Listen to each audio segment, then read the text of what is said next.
much, brethren.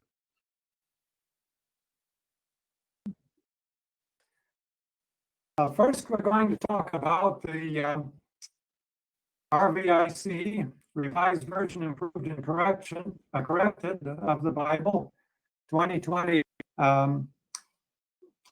Sometimes you can call it RVIC. Others may prefer to call it Rvic. It's the same thing. Now, it's been on the internet for a while. Brother Rick Hill has one called mostholyfaith.com. That's still operational. One can get to it on heraldmag.org. And there are various apps too, and I don't know what they are because I don't have a cell phone or a tablet. But I think we can go now to the next slide.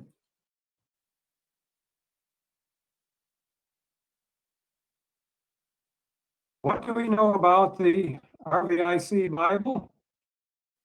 It is a complete Bible, both Old and New Testament. It's about 9 inches by 11¼ inches by only 1 inch thick. Weight is about 3 pounds. Actually, it's about 2 3/4 pounds. That's a little bit more than half the weight, say, of a typical companion Bible. The binding, the durable leather, there's gold lettering and gold trim on the cover. And then there's a preface for each testament and 2 or 3 appendices to explain how to use the footnotes. Appendix 1 is on the manuscripts in each case, and Appendix 2 on translation. And there are other things in Appendix 3 that may be of some interest. I might mention that Appendix 3, in one of them, compares the accuracies of other translations of the Bible, from Bethlehem to rather poor ones that in some respects may mimic the King James or poorer. So we can go to the next slide. You'll see a photo. This is what it looks like from the front. Keep in mind that it's just about 1 inch from the top of the cover down to the table below it. And we can go to the next slide now. And this is what it looks like in the Old Testament. There you can see there's quite a bit. There's well into the 2nd chapter of Ruth on that page to the right. And then you see some footnotes down to the bottom. And in the Old Testament, they may be anywhere from half the page to only 2 or 3, as you see on the left page. In the New Testament, it's quite likely you'll see typically 20 footnotes on a page. Now, I could mention that these have now cleared the New York Port Authority. So there should be 990 of them en route to Chicago. And we expect that they will be delivered within this week. So I think we can go to the next slide.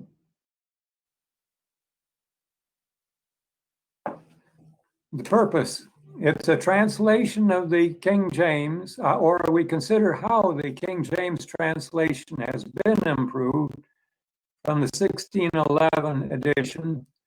Actually, 3 years later, they did with a little bit more care create the 1614 edition.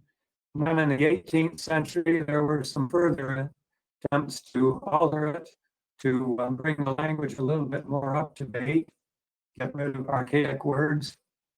And in 1885, there was a major revision, the revised version. And then a little later, about 16 years later, the American Standard Version was created in 1901, a slight revision of the revised version, improved.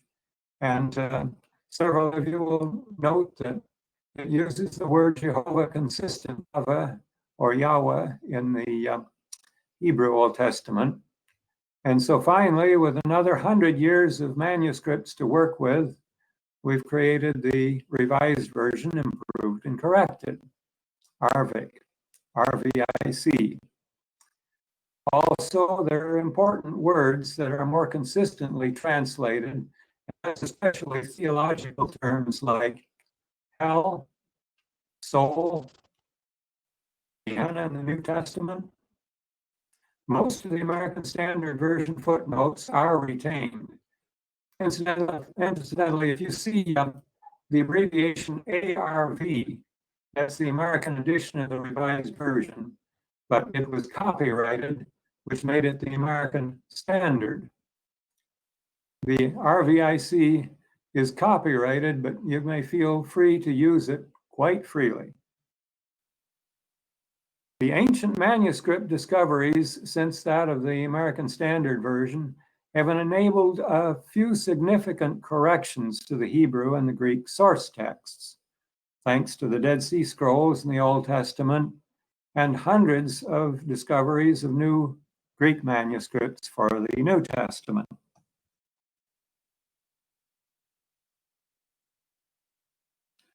Now, the appendices are intended to give you a feel as to how to use it. So it won't make anybody an instant expert on everything, but it should keep one from having as to what the manuscripts do and don't suggest. And that's the principal purpose. And just as important, that I am not able to pull the wool over anybody's eyes. Now, in addition, there are footnotes on science and archaeology. They're added as appropriate in places from Genesis 1 on to through the Old Testament. And as I suggested before, there are appendices added on the manuscripts and translation. But most important, interpretation is not by the translator or the reviser. The interpretation in each case is to be left to the reader. So we can go to the next slide now.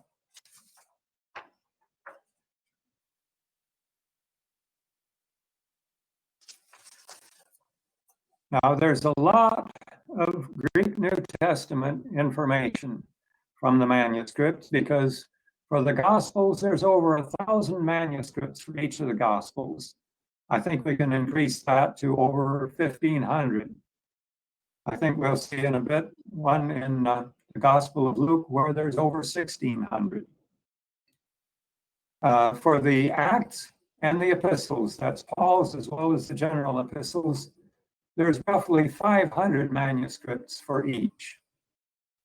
In Revelation, it's more like 200, except in the last chapters, very frequently the Revelation manuscripts are broken off in the end. But even in Revelation 20, verse 5, there are 182 manuscripts there. So we're not really terribly deficient. We just like to have some of the earlier, of course. Now, out of about 3,300 total Greek manuscripts, only a few dozen can be assigned a grade A type rating. I can go through this, that of the papyrus manuscripts, commonly they're earlier than the 4th century, so half of them are not. There are numbers assigned, of which perhaps 125 are independent, because sometimes they assign more than one number to different fragments which turn out to be the same manuscript originally, at least the same scribe. Of the unsealed manuscripts or vellum manuscripts from the 4th century on through to about the 10th century, we have 323 numbers, most of which are independent. And of the so-called minuscules or hand-scribed, handwritten manuscripts, we have top number is 2,936, of which almost 2,900 are independent. So that's why we say there are about 3,300 total manuscripts. Now, I might just toss in an aside here. For the previous religions of the world, they were all on scrolls. But the Christian manuscripts, almost to the last one, are done as codex or codices, the book form, rather than a scroll. Now, we might ask ourselves, why did the Christians do it differently? There would seem to be one very logical reason. You cannot cross-reference scrolls very easily. But if you take your Bible in hand, you can put your fingers in 3 or 4 places at once and cross-reference back and forth. So it would appear that is the reason the Christian scrolls are almost always in the codex or book form. Perhaps another little side note that might be of some interest. This got started when I was going to college as an engineer. But in the graduate dormitory, I started my first semester in graduate school, and I came into the dining room and sat down across the table from a fellow I didn't recognize and introduced myself. And he says, "I'm Peter Parsons. I'm from Oxford, England." And I say, "Fine, what are you studying here?" And he says, "Papyrology." And I says, "What?" Papyrology, the study of papyrus manuscripts and papyri. And I said, "That's interesting." And thought, "Does the university have any Bible papyri?" He looks at me kind of funny and he says, "Well, I guess you've come to the right place. It's got the largest collection in the Western Hemisphere and 4th or 5th largest in the whole world."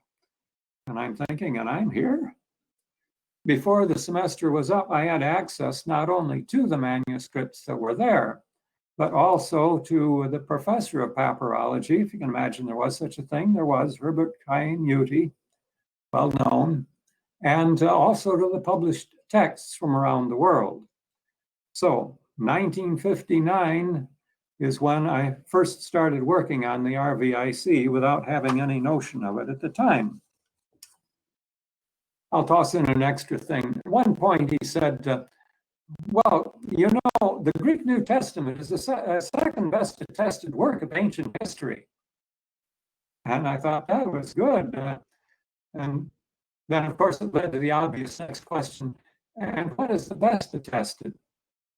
And with a twinkle, he says, "Well, the Hebrew Old Testament, of course." So now, of these roughly 125 papyrus manuscripts, there are that are older than Constantine's time. Perhaps a little bit more, but about 60 are older than Constantine's empire, so they would not have been influenced by the Trinitarian controversies. Most have been published only since 1901. I think the first papyrus was in the Oxyrhynchus Papyri of 1898, and then the rest have followed other. There were a few written even as early as the 2nd century. Some of these have proved to be a concern for those who had believed that the New Testament wasn't written until much later. In fact, the School of Higher Criticism had convinced itself that the writings of John could not possibly have been written earlier than about the late 3rd century. And then came the Chester Beatty Papyri, which are in Dublin, Ireland, but much of the epistles of Paul from around 200 AD are in Ann Arbor. To see them there and hold them in my hot little hand.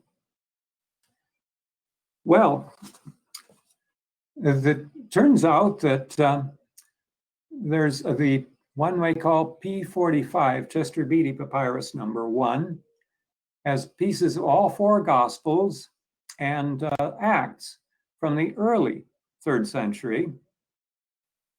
Now, if you'll recall, maybe half a century ago, scholars discovered a third manuscript of the Gospel according to Judas. Third one. Compare that with 1,500 manuscripts of each of the four Gospels. And here is an early 3rd century witness to Matthew, Mark, Luke, and John.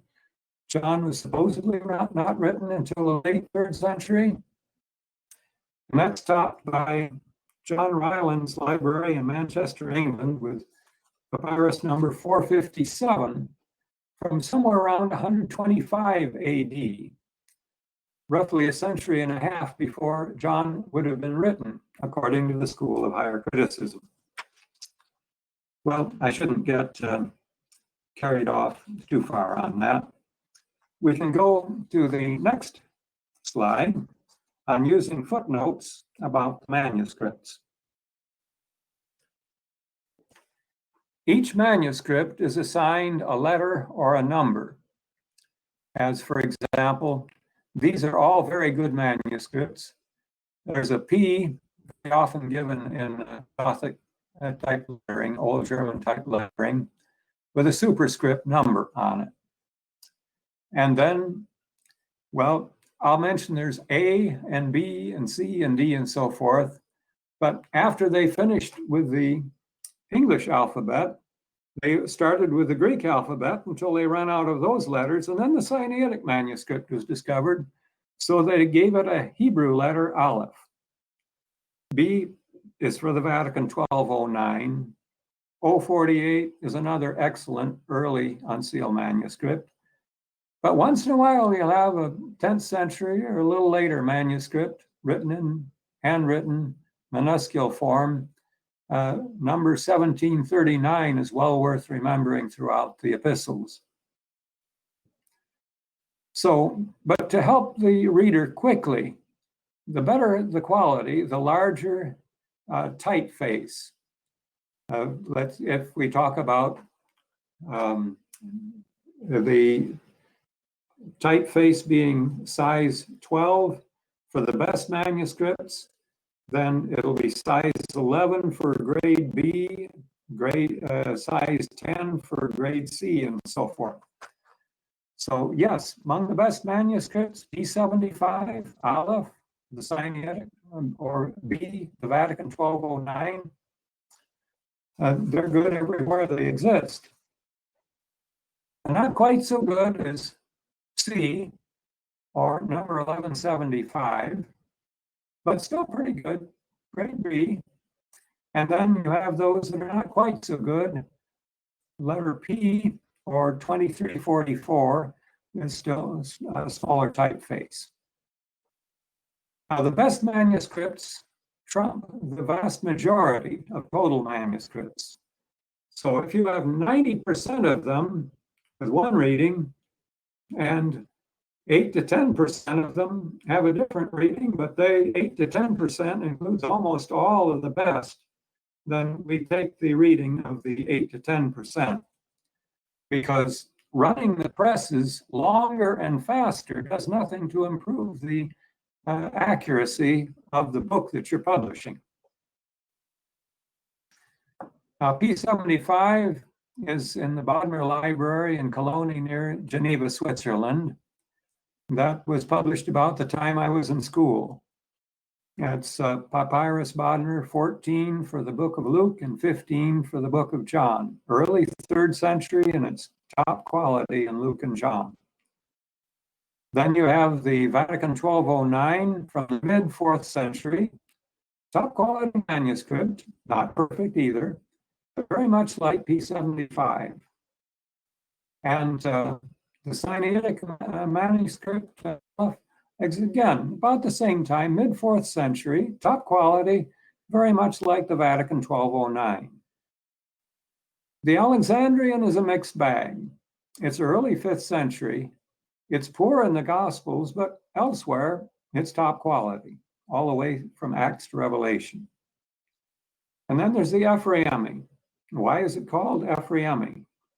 Well, that's because they had a good Bible text there, and they wanted it for the writings of St. Ephraim, so they scratched the Bible text off and wrote over it the writings of Saint Ephraim. But we can still read under it pretty well. It's better than the Alexandrian and the Gospels, but not rated with Vatican and Sinaitic manuscripts. Elsewhere, it's top quality. In the book of Revelation, it's our very best manuscript, even if not perfect. In the RVIC, Old Testament Appendix 1 for the Dead Sea Scrolls and other things, and the New Testament Appendix 1 for the Greek New Testament manuscripts and early translations or versions, as we call them. I might mention that among others, we have the P46, that's in the John Rylands Library and Ann Arbor, and that's from around 200 AD. And it's a good manuscript, not quite as good as P75. P66, similarly, not quite as good as P75, but that's of the Gospel of John from around 200 AD. Very much earlier than the Vatican and Sinaitic by perhaps a century and a half. So I think we can go on now to the next slide, and we'll take a look at what we can find on Luke 23:34. And this is what you'll find in the RVIC itself. It will say, for Luke 23:34, and parting his garments among them, they cast lots with nothing more. In front of it, 381. So you look down into the footnote, and it says 381. So you've got P75, Vatican 1209, oops, Aleph with a little a. That means not the original scribe, but the first corrector. He may have been the scribe himself. You can tell by the style of his writing. And it's also going to be mid-4th century. 070, which is another grade A manuscript. Grade B, you've got 579 and 1241. The Coptic Sahidic is an Egyptian translation from the south of Egypt. It's full-size type, so it's grade A. Then you have the Syriac Sinaitic manuscript, a little bit smaller. It's good grade B. You have a total of 15 Greek New Testament manuscripts with this reading. Compare that with the Sinaitic. You've got an asterisk there. That means the original scribe, grade A. Then you have manuscript L, Regius, from the 6th century, I think it is. And it's good grade B manuscript. And 33, a little lower, grade C still. And you've got a majority of lesser Greek manuscripts, along with the Syriac little manuscript C there. It's the Curetanian manuscript because Curetan discovered it. It's good quality, it's good grade B. The Vulgate is, and the ancient Latin superscript E, it means it's one that came from North Africa somewhere. And you have pretty good translations, early versions, Georgian and Armenian, good grade B, and they add this sentence, and Jesus said, Father, forgive them, for they know not what they do. About 1,630 manuscripts. Well, that's order of magnitude more than 15, but it's just wanting in real quality. Just one manuscript, it was 4, but it's sort of averaged out by the first corrector as reading the other way, crossing it out.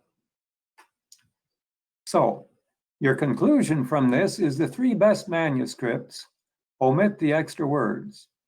The Sinaitic manuscript is split between the scribe and the first collector. So it's a clear choice between quality and quantity. Almost always you pick the quality and omit the words. And then after you've decided that's what the manuscripts say, we could look at Matthew 23:35 and find that in Matthew 27:25 also, it doesn't seem that God did forgive them. He made Israel pay the penalty, or to Judea pay the penalty at that time. So we decided logically that those words should be omitted, but also that it seems to be confirmed by manuscripts which say that God did not forgive them when they said, "His blood be upon us and upon our children." That was a poor decision on their part, wasn't it? We can go now to the next slide, John 1:18. This is a little bit shocking when you first read it. No man hath seen God at any time, and only begotten God, who is in the bosom of the Father, he hath declared him.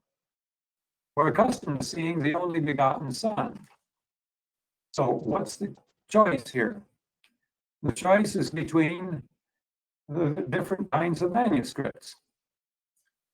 That without the additional words, or without the change to an only begotten Son, we have P66 around 200 AD, the Vatican, the Sinaitic, Regius, Ephraemi. On the other hand, there's a little different reading in P75, grade A, and 33, grade, I think it's grade C here, and the Coptic Bohairic, that is northern Egypt, the Delta, and they read the only begotten God. They add the definite article. Well, they're certainly altered from the first reading, and only begotten God. On the other hand, you have a good manuscript, 892, good grade B manuscript at least, and C, another good grade B manuscript, and most lesser Greek manuscripts. Again, the Afro-Latin, that's IT with superscript E, the Vulgate, the Syria-Curetanian manuscript, the Armenian, they read the only begotten Son. So as we analyze it, or as you can see it when you're looking at the Rvic, all four of the oldest and best from near 200 AD, those two papyri, they agree. And so also the Coptic Bohairic. Well, it may be a little tough to swallow, but still, that's the evidence. When we recognize what the apostle wrote, it then behooves us to adjust our understanding to it. What John wrote is not pleasing to Arians, but it's yet more difficult for our Christadelphian friends who don't think Jesus had any pre-human existence and do not think he has divine nature now. And of course, it's horrible for Trinitarians as well. After all, with the reading, no man has seen God at any time, and only begotten God, well, to the Arian, that's the strongest evidence that John 1:1 is talking about two separate and distinct gods. So I think now we can go on to the next slide, Acts 20:28. The better manuscripts read, "The church of God, which he has purchased with the blood of his own." In this case, it would be his own Son. And the footnote reads, so P74, good papyrus manuscript, followed by the Vatican and the Sinaitic, Alexandrian, and the Ephraemi, almost as good here in Acts. Then 1175, that's a good one. 33, yes, in Acts. 1739, these are good grade B manuscripts in Acts. On the other hand, 2344 and the majority of lesser Greek manuscripts read his own blood. Now, regarding the translation of to idio, compare 1 Timothy 5:8. If any man provide not for his own, well, for his own kin is what we insert there. And so it's just like here with the blood of his own, that would be his own son. His own kin could be, but his own son seems pretty obvious. It's another clear case of quality versus quantity. The quality is overwhelming. Those 4 manuscripts there, P74, Vatican, Sinaitic, Alexandrian, are good grade A manuscripts. And these other 4 are good grade Bs. But 2344, you can see that smaller typeface still. It's only grade C in Acts, and that's the best evidence they have for it. So a vast majority of later manuscripts cannot trump the oldest and best. Some translations still say his own blood, but that simply is a bad translation, usually with a Trinitarian bias. We can go on now to the next one, 1 Corinthians 15, 51 and 2, which is kind of a shocker initially. We're not accustomed to the word not being in this location, but the proper manuscript evidence is we shall all fall asleep, but we shall not all be changed in a moment, in the twinkling of an eye, in the last trump. In the footnote, we see that's the reading of the Sinaitic, the Ephraimi, the Alexandrian first scribe, 1739. 33 is pretty good here. So is 0243. And the Armenian, which is good grade B version. Evidence for a different reading, the one that is in the King James. That's the Vatican 1209 and Manuscript 81, which in Paul's epistles is a good, probably grade A manuscript, and 575 lesser Greek manuscripts and the Coptic. They read, you're more familiar with it, we shall not all fall asleep, but we shall all be changed. Now, our oldest manuscript, around 200 AD, P46, Chester Beatty number 2, almost alone reads, we shall not all fall asleep, but neither shall we all be changed. The Beza, let's see, this would be the Cambridge manuscript. The original scribe, along with the Vulgate, almost alone read, we shall all be resurrected, but we shall not all be changed. That one clearly has been altered from the manuscript, the way that's written by the Sinaitic, Ephraimi, Alexandrian, and so forth, as it is up at the top. It's been altered from that rather than from the King James type reading. And then there's 7 lesser Greek manuscripts say we shall all fall asleep, but we shall all be changed. And that just has no good enough evidence to even consider. So among the grade A manuscripts, 6 is better than 2. The Armenian, Coptic, and Latin Vulgate are all about equal. The scribe reading is evidently altered from that of those as we mentioned. And not only. Hello, is somebody speaking up?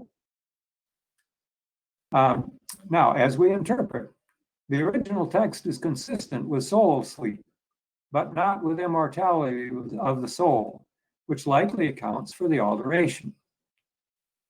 And note too, instead of at the last trump, literally in the last trump means during the last trump, not at, not as though the last trump was an instant of time, but rather the last trump is extended over a period of time. And I think we can go now to the next. That would be 1 Peter 3:18.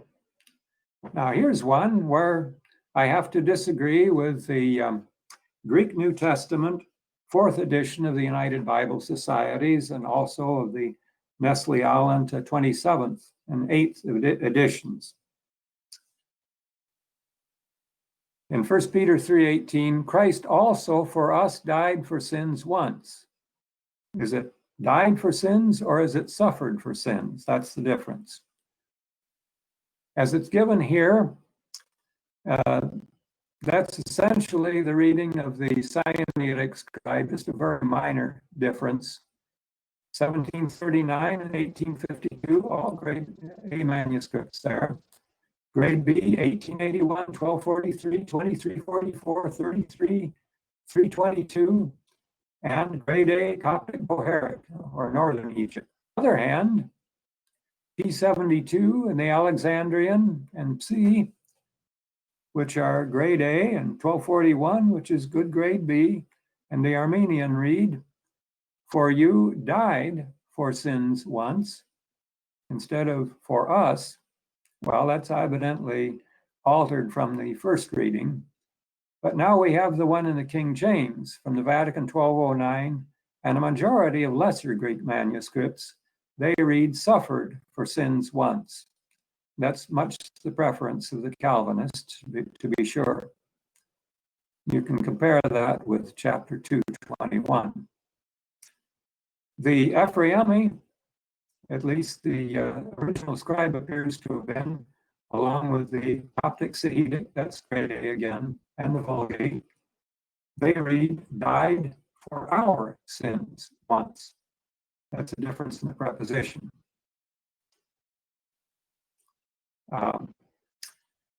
81 reads "for us suffered for sins once," which would be corrupted from the Vatican 1209 reading. So we read it. 7 grade A manuscripts read "died," as well as the best ancient versions, against only 1 grade A manuscript that reads "suffered." The Greek New Testament 4th edition scholars think that because Peter nowhere else uses the word "died," that "suffered" must be in the original. But only in this one passage is it connected to the atonement for sin. So "died" is evidently the original. Now, the Greek New Testament 1st edition reads "died." Yet the 4th edition changed it to "suffered." There may be some theological bias here.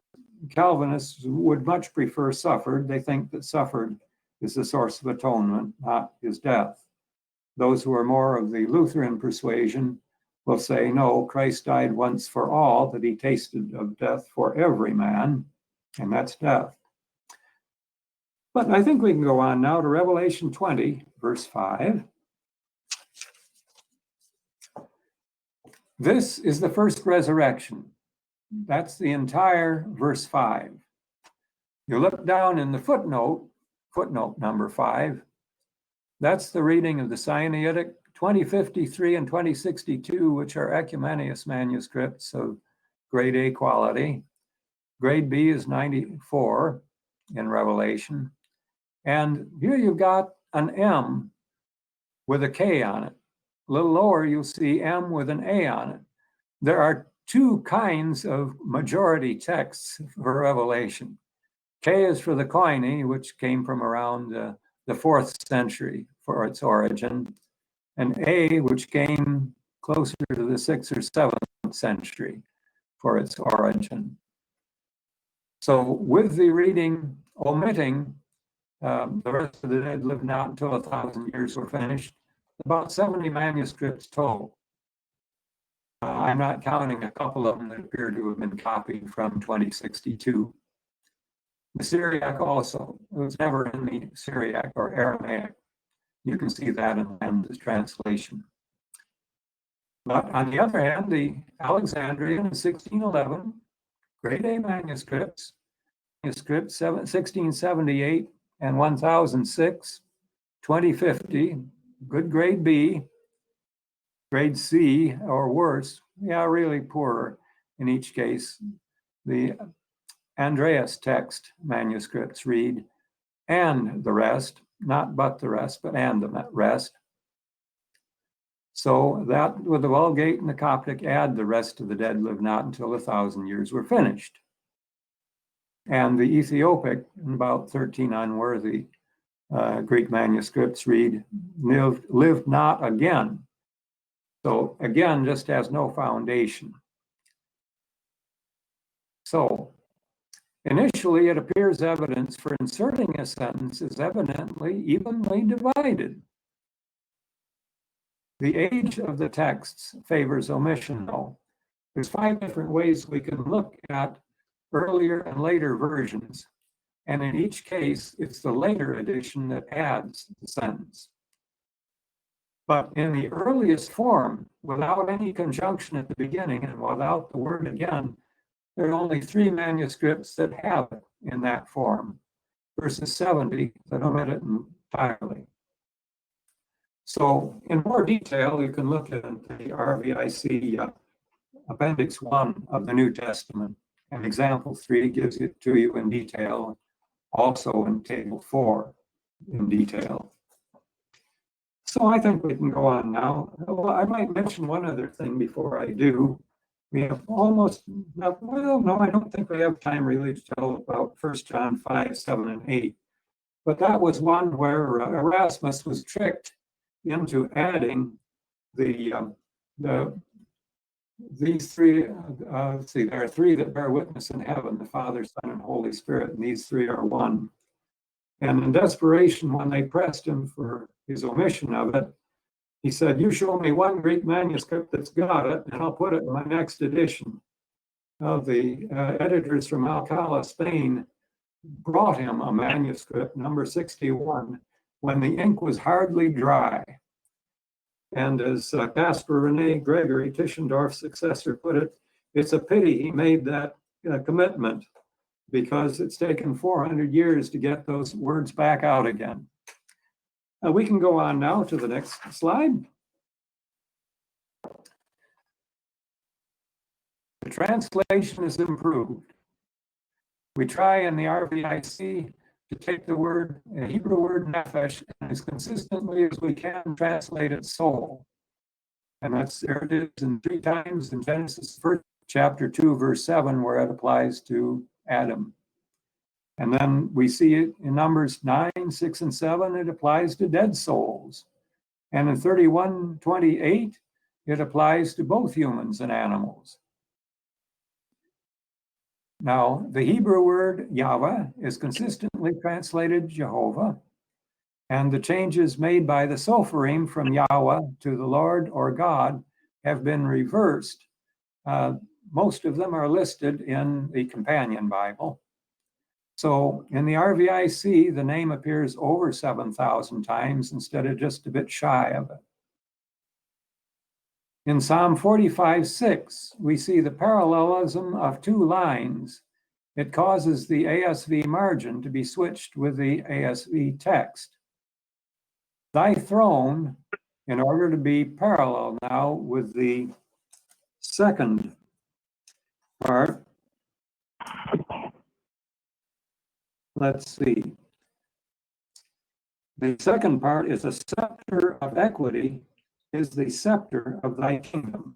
So the scepter is repeated in the following line. With thy throne is the throne of God forever and ever, rather than saying thy throne is God forever and ever.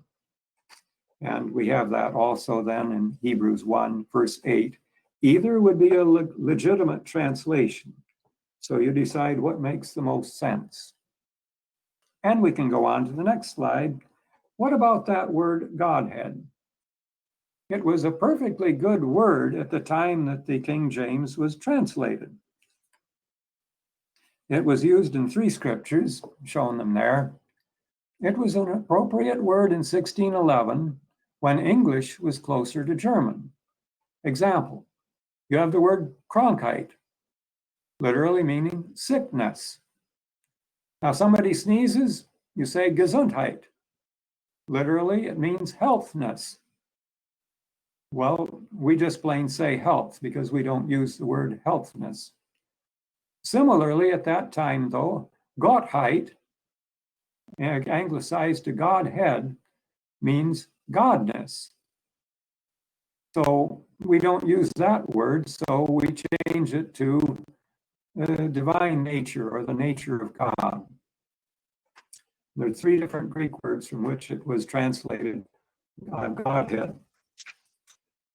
I think we can go on to the next one about 2 memorial scriptures.